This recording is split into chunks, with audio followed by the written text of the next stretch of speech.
Bonjour à tous, c'est l'anniversaire de l'une des plus fameuses institutions d'église. Les missions étrangères de Paris fêtent cette année leurs 350 ans. Depuis le XVIIe siècle, plus de 4000 prêtres ont été envoyés en mission pour bâtir les églises d'Asie. Oui, des figures parfois devenues mythiques, prêtres aventuriers, ils ont mené une formidable épopée humaine et spirituelle. L'objectif, l'évangélisation dans le respect des peuples et des cultures. Aujourd'hui, c'est encore ce qui fait le quotidien de ces missionnaires des MEP. Corée, Thaïlande, Cambodge, Chine ou encore Vietnam. 200 prêtres vivent leur mission en Asie. Ils sont soutenus par 150 volontaires laïcs envoyés en mission chaque année. Même si la mission des MEP a évolué depuis ses origines, elle n'en reste pas moins essentielle dans un continent où les chrétiens sont trop souvent persécutés. C'est ce que nous allons voir dans ce KTO Magazine. Pour cela, 4 invités sont avec nous aujourd'hui. Tout d'abord, le père Gilles Rétinger. Père, bonjour. Bonjour. Vous êtes recteur des missions étrangères de Paris. Père Georges Collomb, bonjour. Bonjour. Vous êtes vicaire général des missions étrangères de Paris. Vous êtes également responsable du volontariat et des vocations. C'est ce que vous nous expliquerez tout à l'heure. Troisième invité, Mathieu Masson, bonjour. Bonjour. Alors vous êtes diacre, vous serez ordonné prêtre en juin prochain et puis vous allez partir très peu de temps après en mission pour la Chine, Hong Kong. Voilà, vous nous en parlerez. Enfin, sur ce plateau, Johan Collard, bonjour. Bonjour. Vous êtes séminariste et vous vous destinez à devenir prêtre pour les missions étrangères de Paris. Vous nous expliquerez cette vocation tout à l'heure. Alors, Père Rétinger, missionnaire, aujourd'hui, c'est quoi? Quel est le visage de ce missionnaire du XXIe siècle? Il a changé? Il a changé, mais je crois que l'idée essentielle, c'est que le fond demeure, c'est la forme qui évolue.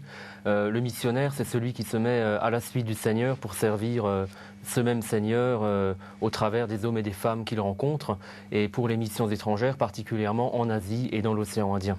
En quoi la mission a-t-elle changé? La mission change dans la forme, on va dire. Eh bien, évidemment, si auparavant on partait en Asie en bateau, aujourd'hui on part en avion. Mais l'idée reste la même, servir le Seigneur. L'idée de départ de nos fondateurs, c'était de fonder, de créer les diocèses. C'est ainsi que 121 diocèses en Asie ont été fondés, et de transmettre la parole du Seigneur, de transmettre ces diocèses aux Asiatiques. Mathieu, vous êtes un jeune prêtre. Pour vous, quelle est la jeune diacre, bientôt prêtre.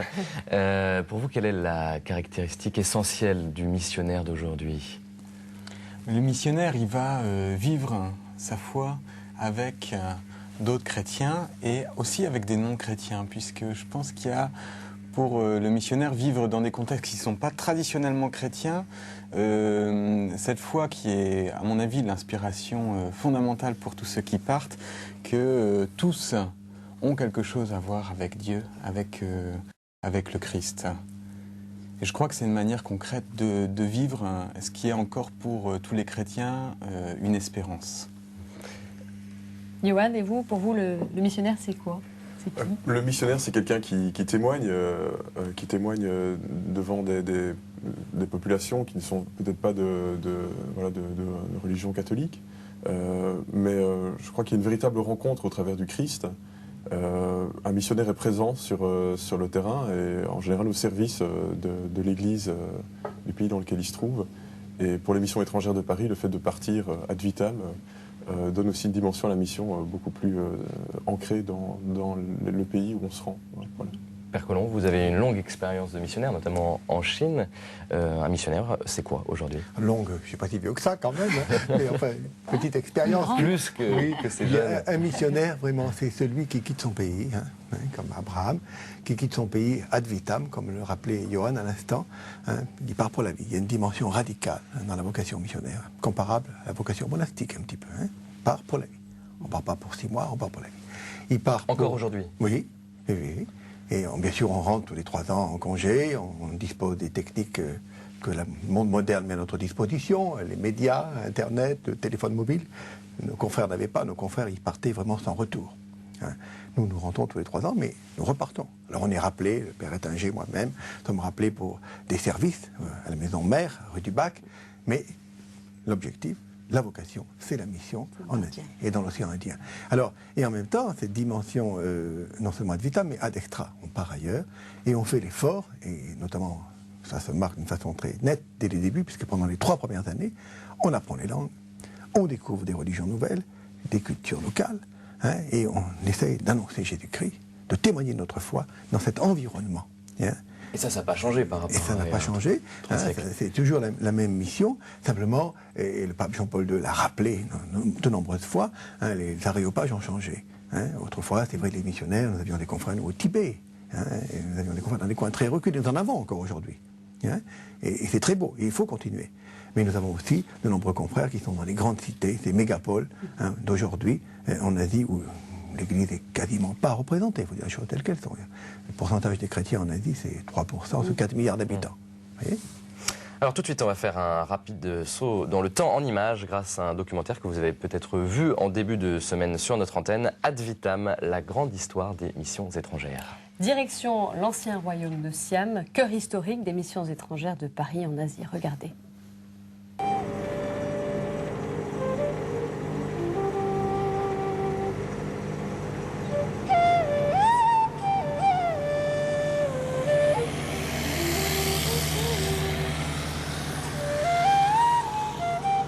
C'est par ce fleuve, la Ménam, que les missionnaires français sont arrivés au Siam. Vers 1665, ils sont de plus en plus décidés à établir une résidence ici pour être en sûreté et une résidence où ils pourront enfin faire des œuvres solides parce qu'ils tiennent à construire un hôpital, ils tiennent à construire une école hein, et donc ils veulent un terrain sûr.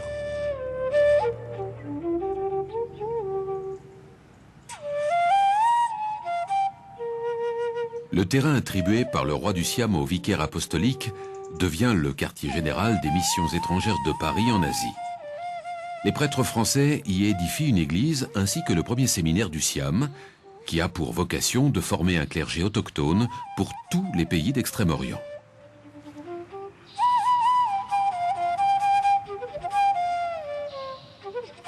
Ici, vous avez le cercueil supposé de l'évêque Louis Lano. Au bout de quelques années, les missionnaires de Paris ont obtenu la juridiction ecclésiastique sur le Siam. Et le premier vicaire apostolique, 1673, est un des premiers missionnaires aussi arrivés ici, qui est Louis Lano. Louis Lano a appris le siamois à la pagode, et il s'est débrouillé pour apprendre ce qui est la langue sacrée du bouddhisme Theravada, à savoir le pali. Il connaissait très bien la langue et il s'intéressait évidemment à la transposition en siamois des termes religieux. Il a fait plusieurs argumentaires évidemment contre le bouddhisme. Du coup, il avait une connaissance relativement approfondie du bouddhisme Theravada, que l'on confondait partout ailleurs avec le bouddhisme de la Chine et du Vietnam, et dont on sait qu'il est fort différent. Hein. Donc c'est lui qui avait la meilleure connaissance du bouddhisme, et c'est lui qui avait la meilleure connaissance de la société thaï.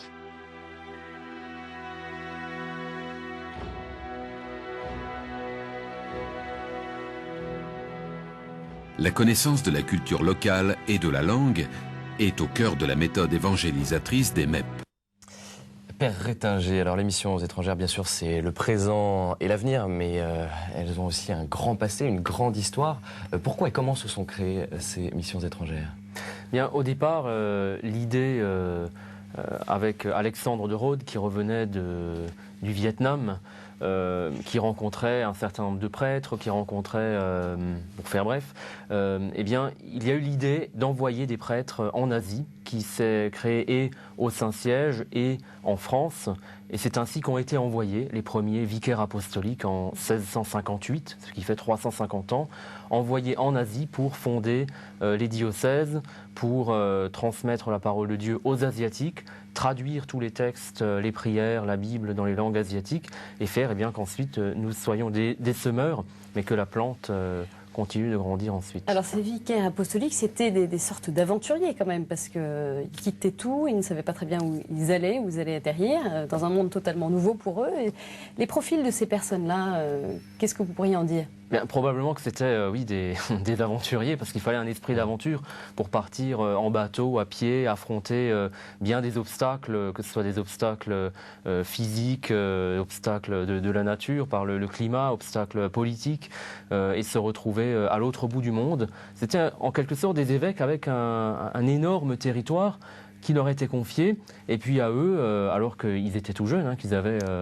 on va dire, la trentaine, vient de fonder des églises en Asie. Alors, esprit d'aventure, esprit de départ. Il fallait partir, et je pense que c'est ce qui reste, ce qui nous relie. François Palu, que l'on considère comme le principal fondateur des missions étrangères, nous a dit en 1663, voilà le pont commencé. Ce pont, c'est celui entre la France et l'Extrême-Orient. C'est un pont que l'on franchit, c'est-à-dire que l'on s'en va.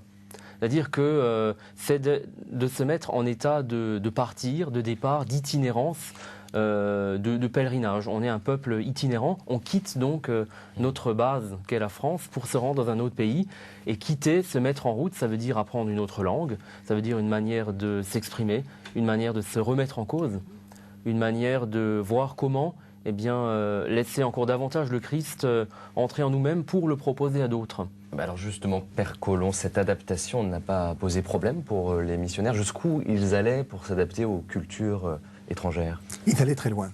Vous avez sur le bureau le livre de Pierre Lambert de la Motte, ici, qui est l'un des fondateurs, et son histoire est exceptionnelle. Je recommande aux auditeurs la lecture de ce livre.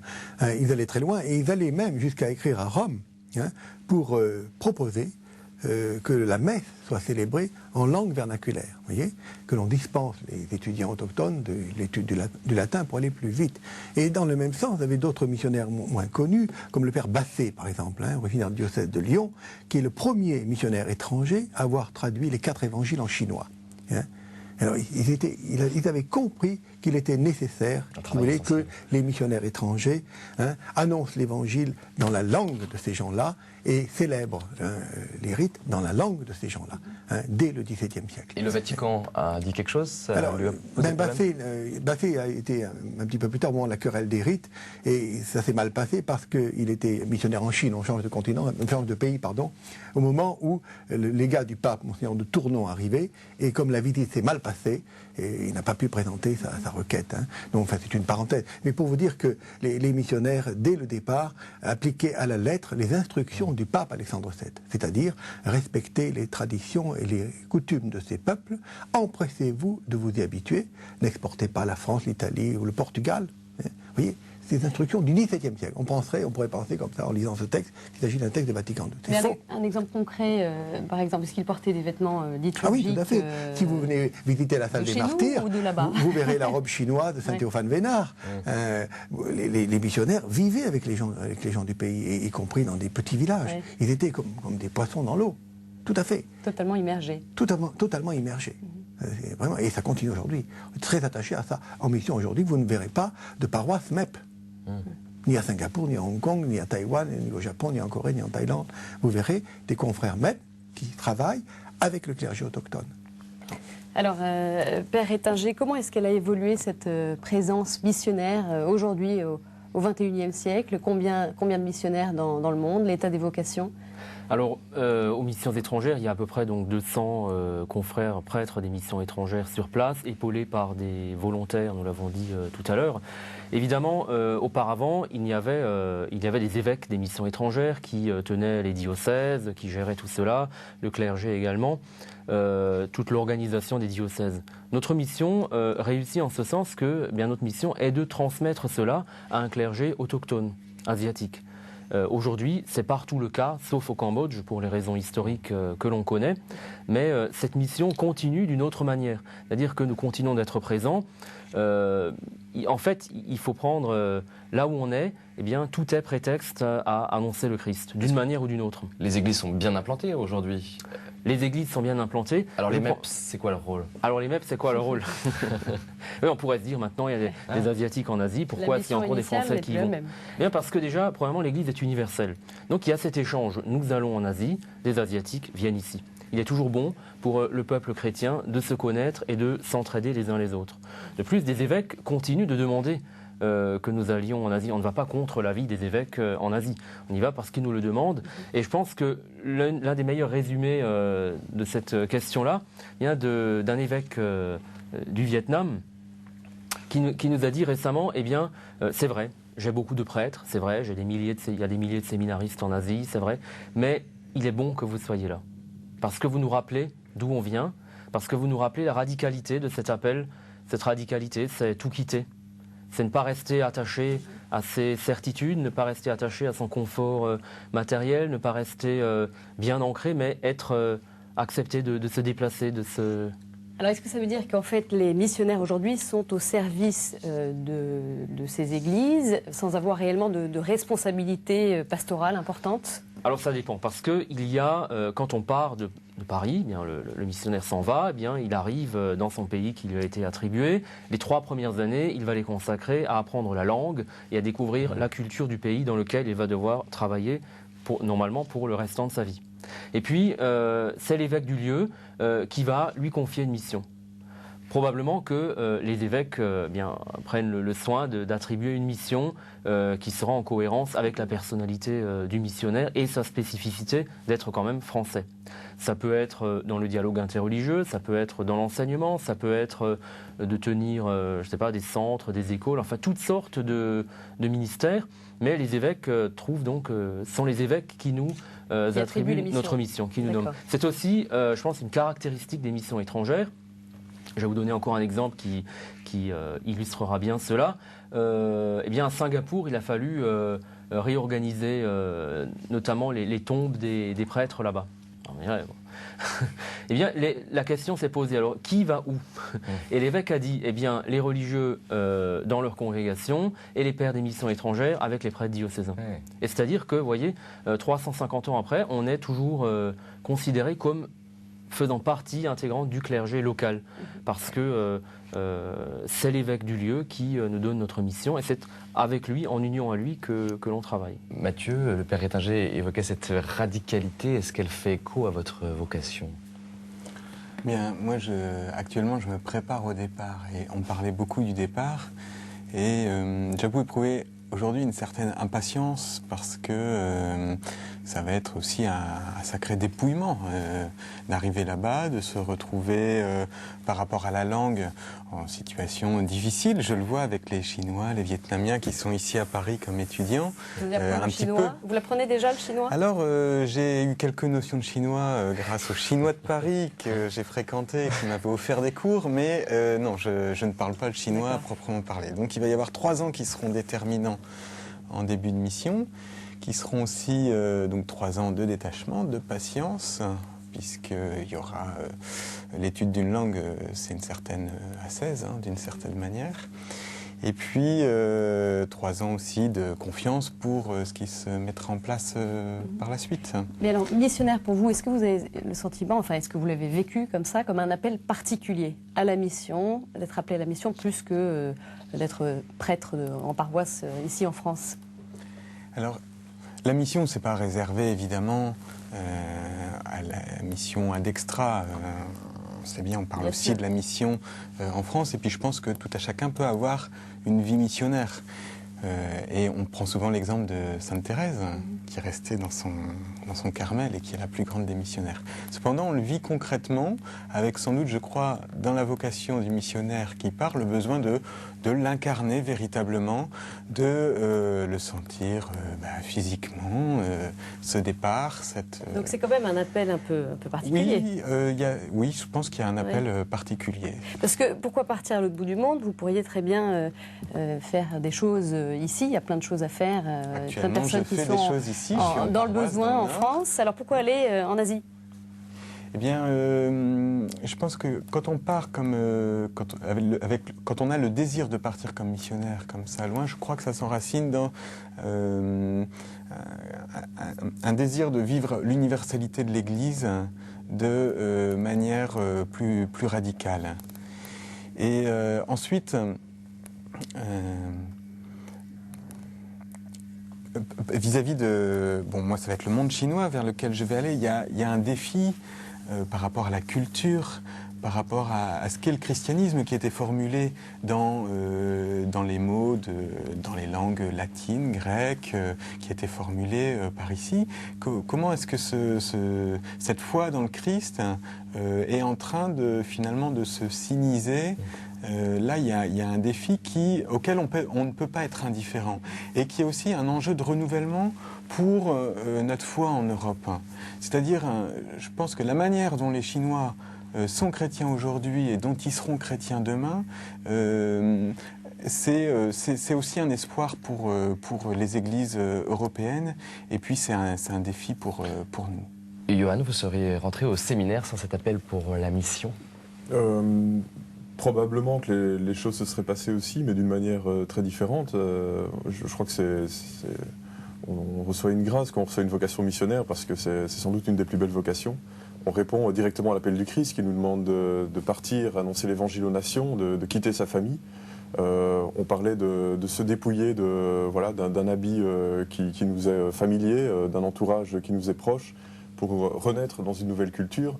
Il y a, c'est vrai, un côté un peu aventurier qui existe dès le départ. Ça vous plaît, ça?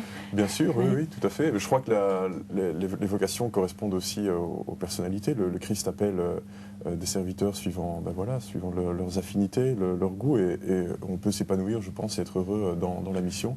Même si c'est vrai que l'appel peut sembler radical pour certains, et même si c'est vrai que peut-être qu'on ne perçoit pas directement l'impact que peut avoir un missionnaire aujourd'hui en Asie, alors qu'il en a un. Je pense qu'on a autant besoin de bons missionnaires que de bons moines, que de bons prêtres diocésains.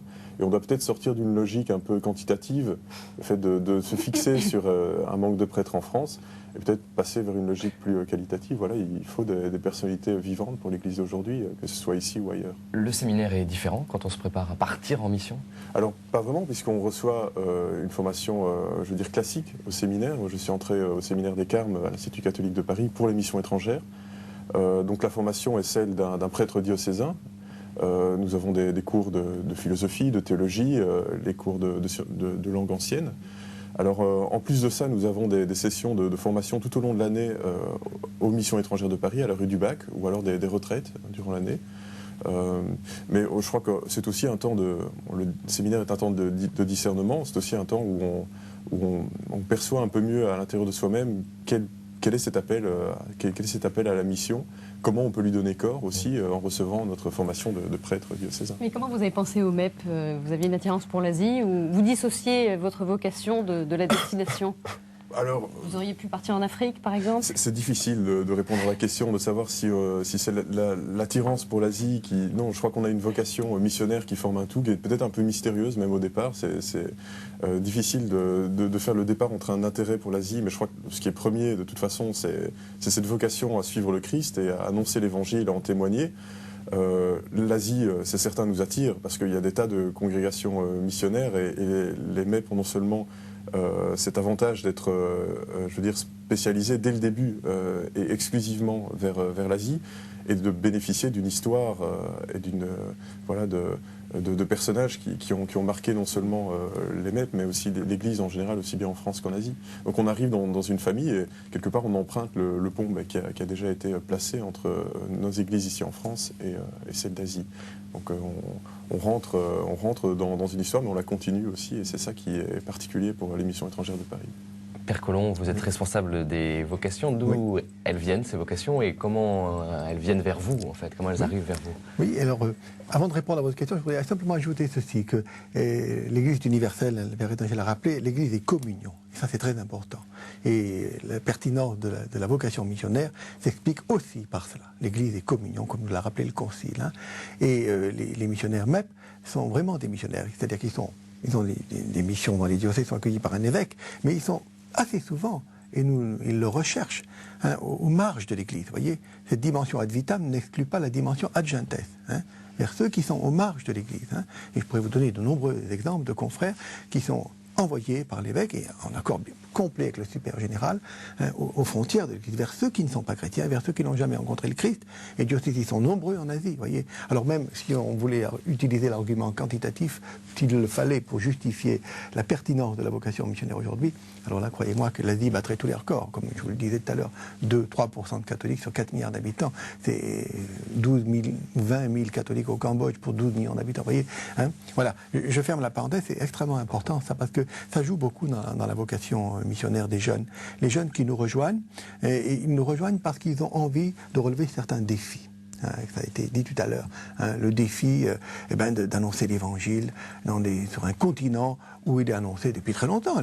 L'évangile est annoncé en Chine depuis le 8e siècle. Hein, et malgré cela, il n'y a que 0,5% de catholiques. Alors c'est quand même un défi. Pourquoi cette culture est-elle imperméable, cette culture à l'évangile? Bien sûr que non. Mais il y a des obstacles, il y a des défis.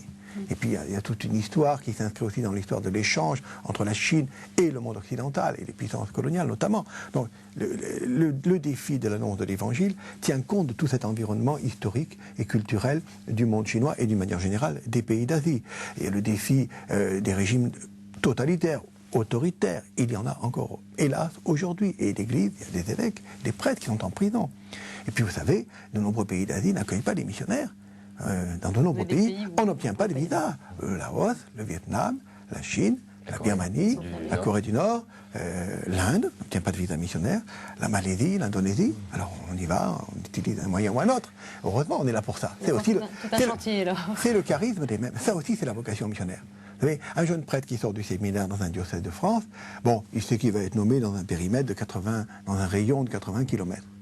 Un prêtre, un jeune maître comme Matthieu, qui va partir dans quelques mois après un petit séjour aux États-Unis, va partir à Hong Kong, hein, il va partir à 9000 km. Et puis après ça, il ne sait pas du tout ce qu'il attend. Il ne sait même pas s'il pourra rentrer en Chine ou s'il ne pourra pas y rentrer et qu'est-ce qu'il y fera. Vous voyez, donc je crois que ça explique bien ce qu'est la vocation missionnaire. Accepter cette aventure qui est d'une nature différente de celle des fondateurs du XVIIe siècle, mais qui est vraiment une aventure, se mettre sous la volonté du Seigneur, et puis finalement la volonté de l'Église aussi, hein, défi des régimes totalitaires et défi du dialogue interreligieux, défi de la pauvreté intrinsèque. Vous voyez des enfants de 5 ans qui tirent les chaussures hein, dans les villes d'Asie, à Saigon, à Phnom Penh, à Calcutta, qui sont exposés à toutes les crapules, pardonnez-moi l'expression, hein, qui les exploitent, qui les prostituent parfois. Eh bien, je crois qu'on ne peut pas rester insensible à cela. Donc c'est le rôle des missionnaires, c'est le rôle aussi de nos volontaires. Vous me posiez la question, c'est une bonne part. Mais je ne vais pas monopoliser la parole. On évoquait là les ecclésiastiques. Depuis quelques années, l'aventure missionnaire n'est plus seulement réservée aux prêtres. Les MEP forment et envoient aussi des jeunes laïcs pour des missions de courte ou longue durée. C'est le cas de Marc, un jeune trentenaire séduit par la dimension chrétienne de sa mission au MEP. On regarde. C'est au milieu de la jungle de Batu Arang, au nord de Kuala Lumpur, que se trouve un des seuls centres d'accueil du pays destiné aux malades du sida en phase terminale. La Malaisie compte à l'heure actuelle 180 000 séropositifs. Le sida, comme dans le reste de l'Asie, y connaît une expansion foudroyante. Il y a 3 ans, Marc a été envoyé là comme infirmier. Il a choisi de rester et depuis, il est devenu co-directeur du centre. Ce qui m'a incité à partir, c'est le désir de servir le Christ et les gens les plus démunis, les plus pauvres. Avant d'être ici, j'étais dans d'autres pays, avec Mère Teresa ou Médecins sans frontières. Et c'est une vocation, servir les plus pauvres, servir les plus démunis, mais vraiment dans un cadre de chrétien. J'ai pas trouvé mon compte avec Médecins sans frontières, par exemple, puisque il y a plus cette dimension, hélas, avec Médecins sans frontières, il y a plus cette dimension humaine, d'amour, relationnel, il n'y a plus ça. Le centre ici, on pourvoit des soins de tendresse et d'amour, et donc c'est assez riche. Et puis sur le plan spirituel, c'est pareil, servir le Christ sans compter. Et moi j'ai parfois une fatigue inouïe, exténuée, et puis il suffit que je pense à ce Christ que je sers et ça me donne une joie profonde. Et plus je suis fatigué et plus je suis exténué et plus j'ai une paix qui se développe en moi, plus j'ai une joie profonde.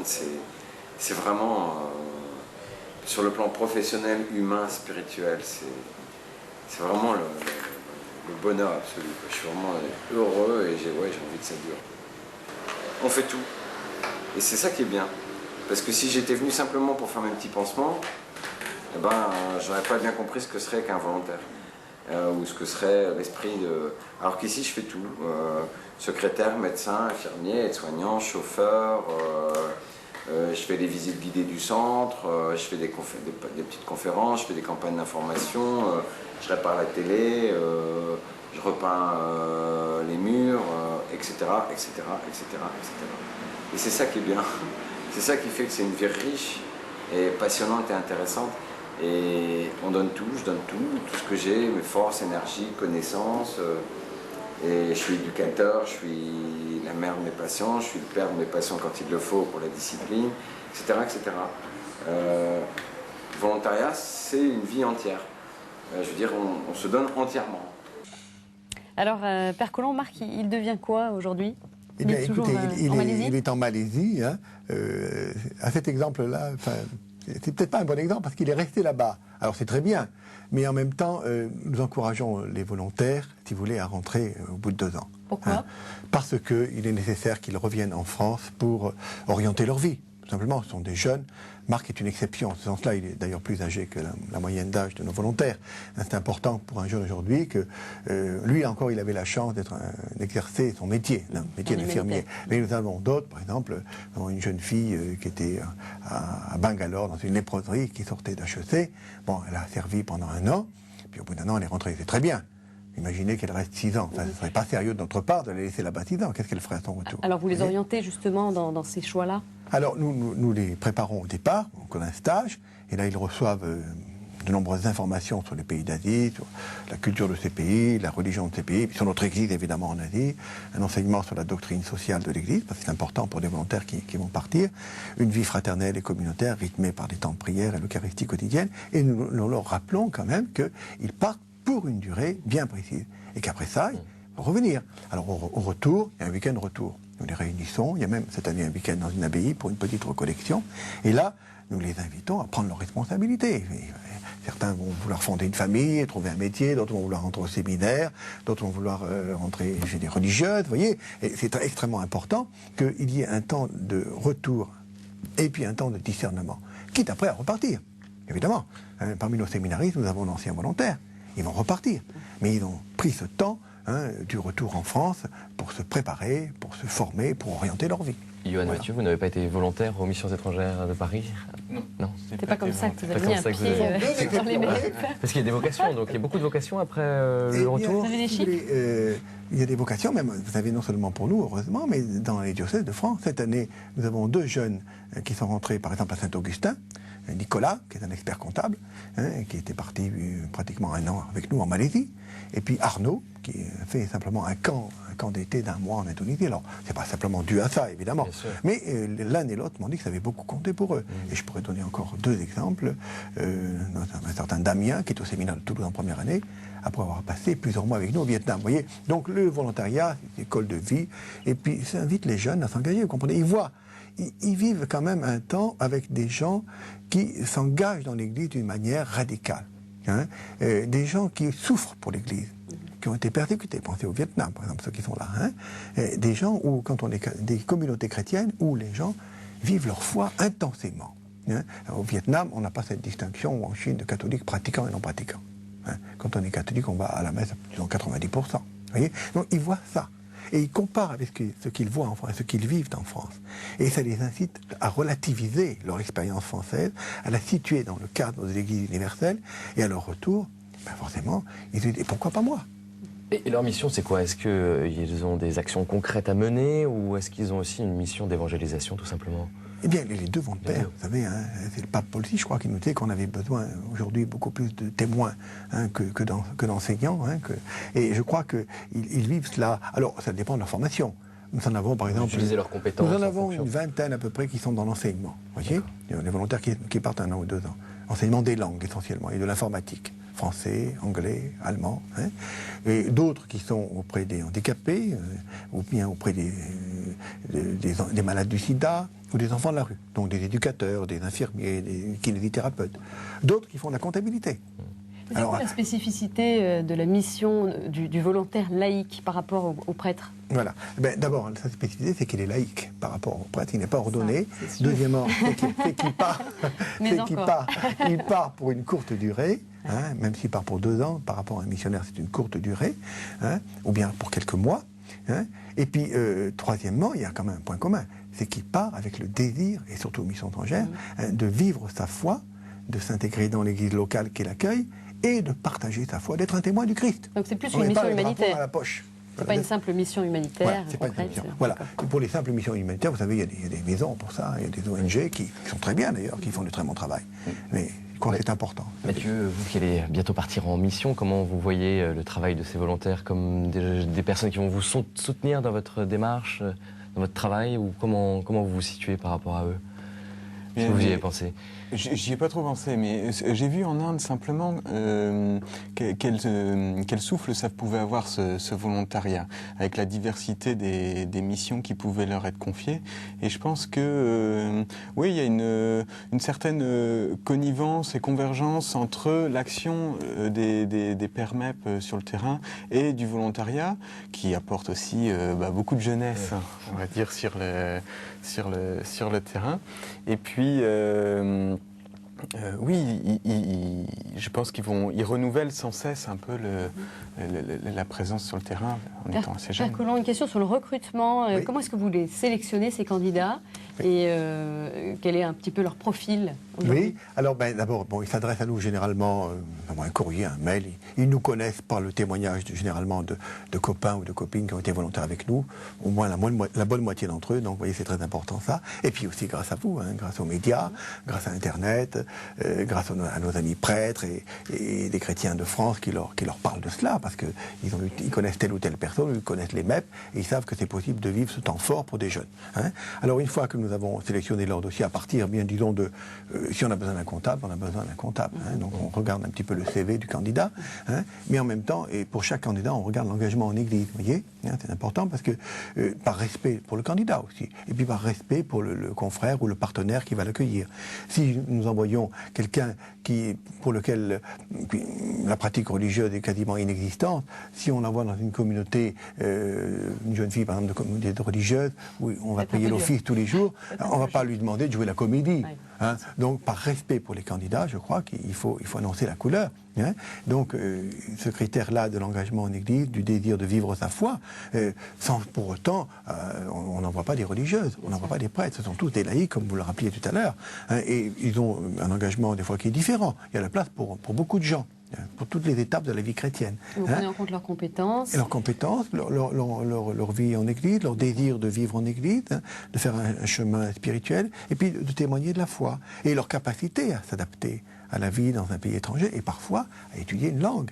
Ceux qui partent 2 ans, vous voyez, à Hong Kong ou même au Cambodge, ils apprennent la langue. Au début, on leur offre des cours de langue. C'est important parce qu'il faut bien que le volontaire, il va donner, mais il va recevoir aussi. C'est normal, c'est humain. Il va recevoir beaucoup des gens auxquels il est envoyé, au plan humain, au plan spirituel, et au plan de la culture générale. Et il va aussi apprendre une langue qui pourra lui être utile dans sa vie professionnelle, peut-être plus tard. Hein. Vous voyez, c'est extrêmement important ça. Alors, les MEP, bien sûr, c'est l'étranger et l'Asie, bien sûr, mais c'est aussi Paris, car la société a sa maison mère dans la capitale, un lieu prestigieux et emblématique. Oui, visite guidée sur place avec Laure Vintroux. À 2 pas de Matignon, au plein cœur de Paris. Depuis maintenant plus de 144 ans, les missions étrangères de Paris résident ici, rue du Bac, grâce à Monseigneur de Sainte-Thérèse, évêque de Babylone. Au milieu de la verdure, plusieurs centaines de mètres carrés, où se côtoient tout au long de l'année plusieurs nationalités. La particularité de cette maison des missions étrangères de Paris, à la rue du Bac, est de former et d'envoyer en mission des prêtres, des missionnaires, et aussi depuis quelques années des volontaires laïcs, qui sont des jeunes gens et des jeunes filles qui partent pour 1 an, pour 2 ans, pour quelques mois. Et les missionnaires, bien sûr, partent ad vitam, ad extra, ad gentes, c'est-à-dire ils partent pour la vie.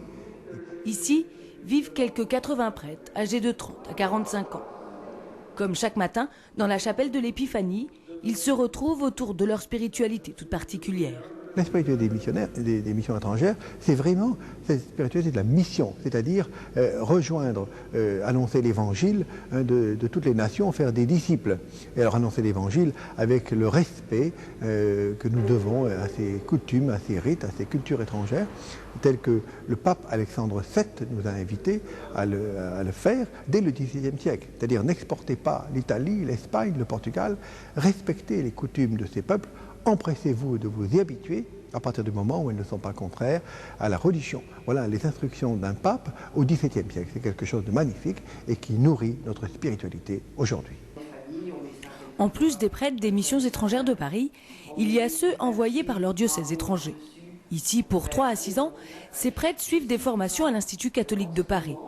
Mais en plus de ces cours, chaque étudiant est suivi plus personnellement. Objectif, acquérir le français et connaître les us et coutumes de ce pays d'accueil. Eh bien, je viens de faire un cours pour que chaque étudiant puisse convenablement parler français et connaître les traditions, connaître la vie du français ordinaire. Alors aujourd'hui, eh bien, nous avons plutôt parlé de la table de Noël, des décorations de Noël, des traditions de certaines parties de la France, de manière à ce qu'ils connaissent un petit peu l'existence de ce que nous faisons chez nous en France. Le déjeuner est aussi un des temps forts de la rue du Bac. Dans le réfectoire, Vietnamiens, Coréens, Indiens ou autres se mélangent pour partager leur expérience. Mais ce temps communautaire, c'est aussi l'occasion d'accueillir les évêques de passage. Nous accueillons aujourd'hui Monseigneur Fredo de Mananza à Madagascar. Des prêtres, des laïcs engagés qui marchent sur les pas de leurs prédécesseurs. Sous la chapelle, la salle des martyrs rend hommage à ces missionnaires d'hier, morts pour la foi, qui sont peut-être des modèles, des intercesseurs pour ces prêtres et ces laïcs qui se préparent à l'évangélisation des peuples. Père Rétinger, c'est à la fois un lieu de mémoire, mais aussi de rencontre d'aujourd'hui.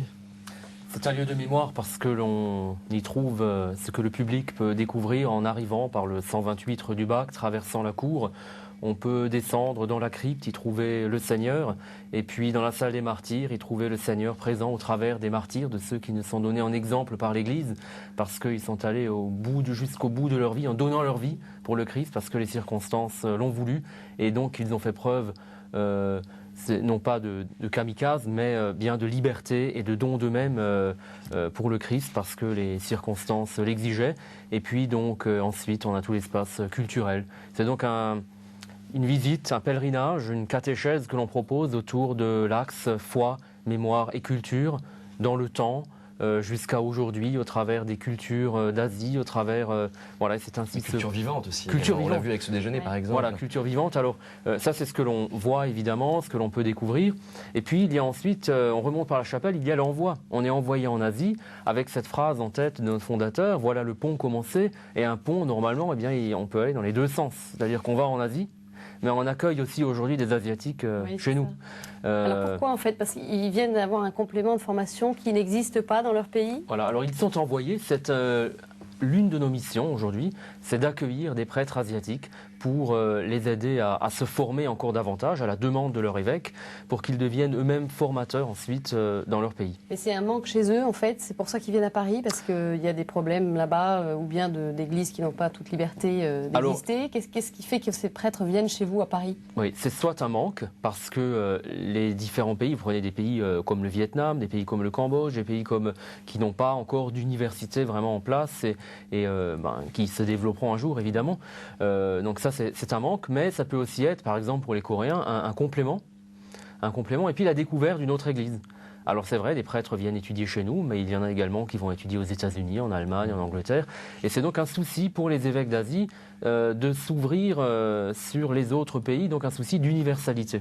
Et nous entrons dans ce grand mouvement de communion de l'Église universelle avec notre spécificité, avec notre histoire qu'on peut découvrir au travers des bâtiments, et on prend notre part en proposant cela. Les évêques d'Asie qui ont récemment envoyé un courrier à Benoît XVI, ils s'inquiétaient de la situation pour les chrétiens en Asie. Est-ce qu'aujourd'hui on peut mesurer le danger ou en tout cas l'inquiétude qu'il y a pour ces chrétiens asiatiques? Quelle est leur situation? Alors le pape Benoît XVI a envoyé une lettre aux catholiques de Chine pour envisager évidemment voilà, un acte courageux pour s'adresser directement aux catholiques de Chine et envisager l'avenir, enfin accélérer peut-être les choses pour l'Église qui est là-bas. Mais il y a toujours des pays, évidemment, où on ne peut pas aller et où les chrétiens sont même persécutés. On peut parler de persécution, oui. Il y a des endroits où on peut parler de persécution, oui. Est-ce que vous diriez qu'il y a des martyrs? Il y en avait au début des missions étrangères, il y a 3 siècles. Il y en a encore des martyrs au XXIe siècle? Il y a les martyrs des missions étrangères, mais qui s'intègrent dans la grande histoire des martyrs depuis les premiers chrétiens, qui étaient dans les arènes et qui se faisaient manger par les lions. Eh bien, jusqu'à aujourd'hui, il y a encore des martyrs. Il y a différents types de martyrs. On n'est pas forcément guillotiné sur la place publique, mais toutes sortes de persécutions peuvent être envisagées. Et encore aujourd'hui, le fait de ne pas pouvoir pratiquer sa foi, le fait de devoir rester caché, le fait de devoir... tout cela, sont des persécutions.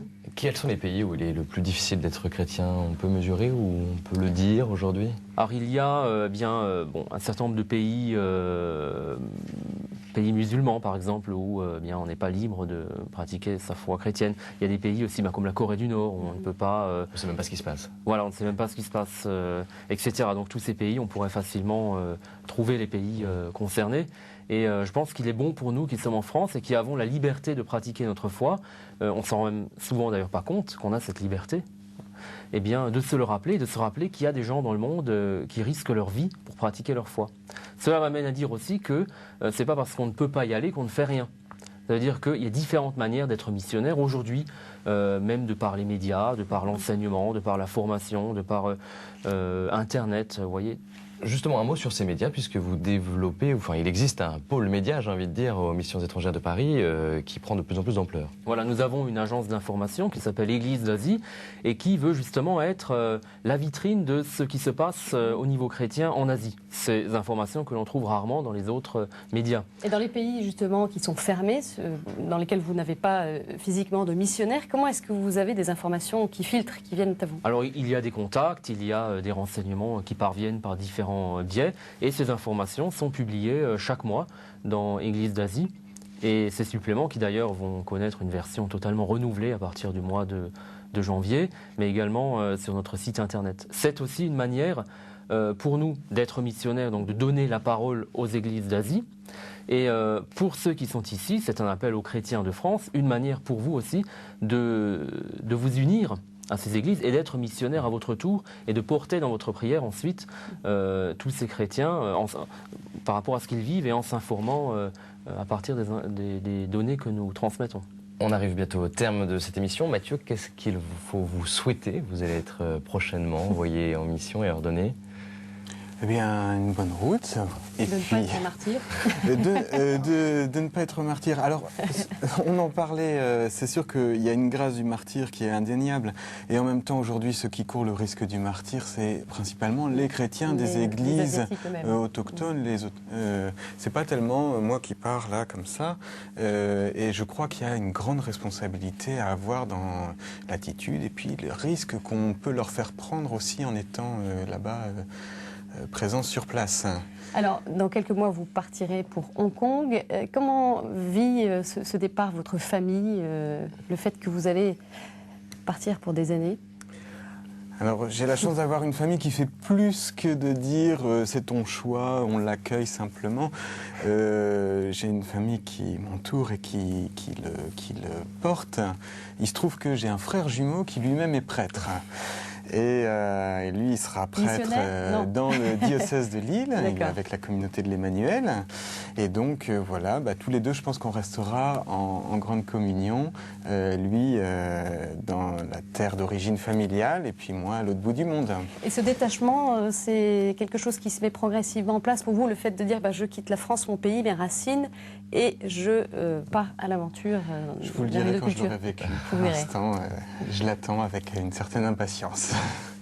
Johan, comment votre famille a vécu ce choix d'être prêtre missionnaire? Ils ont été surpris, je crois qu'ils ne s'y attendaient pas au départ, déjà prêtre, mais en plus prêtre missionnaire. Ça fait beaucoup? Ça fait beaucoup en une fois, mais je crois que curieusement, je suis d'une famille catholique, curieusement, je crois que ça leur apporte aussi à eux, en tout cas ce départ, cette entrée au séminaire qui n'est qu'un début finalement de formation et une préparation au départ. Je crois qu'ils le vivent avec moi et ils m'entourent, de même que certains de mes amis aussi qui sont restés très proches. Voilà. Voilà, on arrive à la fin de cette émission. Merci à tous les quatre d'être venus. Et puis pour aller plus loin, avant de conclure, quelques livres à vous recommander si vous souhaitez en savoir plus sur les missions étrangères de Paris et son histoire. Ce livre tout d'abord, Aux sources des missions étrangères, Pierre Lambert de Lamotte, l'un des pionniers de la mission en Asie. C'est un livre signé Françoise Fauconnet-Buzelin, paru aux éditions Perrin. Et puis toujours aux éditions Perrin, un second livre très beau également, La belle histoire des missions étrangères.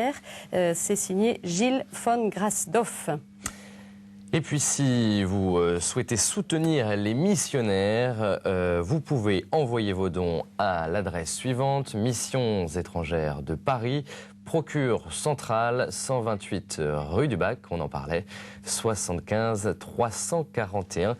Paris CEDEX 07. Et puis pour en savoir plus sur tout ce qui se passe aux missions étrangères de Paris et sur les festivités qui auront lieu tout au long de l'année, notamment avec une très belle exposition, un site internet, l'adresse s'affiche sur votre écran.